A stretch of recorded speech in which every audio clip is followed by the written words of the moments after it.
This year, we commemorate World No Tobacco Day under the theme Commit to Quit. We have the pleasure of curating stories from former tobacco smokers who have struggled with tobacco addiction. Let's listen to their stories on how they overcame tobacco addiction over the years. Wow, that's a really, really long time ago. That's the first thing. Because I smoked for over 20 years.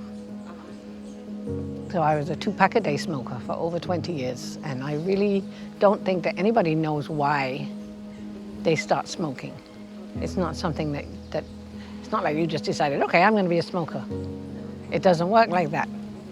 I think what happened was a lot of other people were, and going out at night and stuff, and being awkward sometimes. You need something to do with your hands.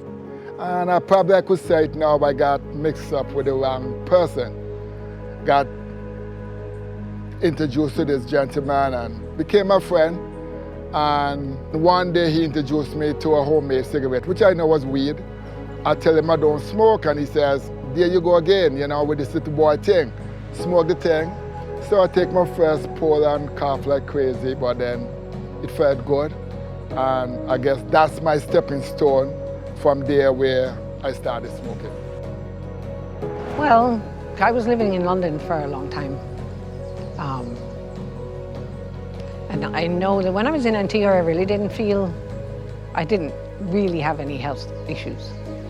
But I did used to get bronchitis once a year when I was living in London. Once a year I would be sick. And I used to think that that was because of the smoking, because you catch a cold and then you're trying to recover and you end up like that. And I had a deeper voice.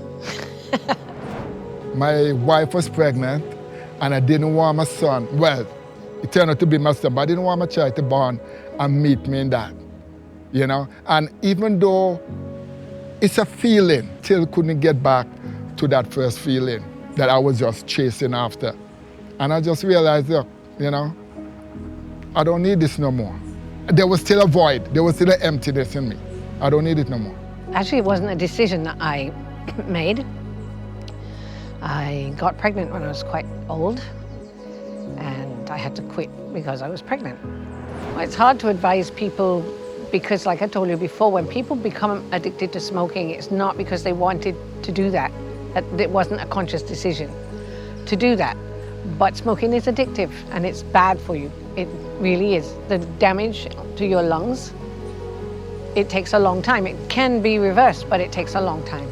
You're going to see other folks using it and you think it's cool, do not start. If you don't start, you don't have to quit. And it's not a style, it's an addiction that you're going to get yourself into. I don't care how cool you may feel. It's going to have an effect on your family, it's going to have an effect on your body, it's going to have an effect on your future. So my word to you, do not start.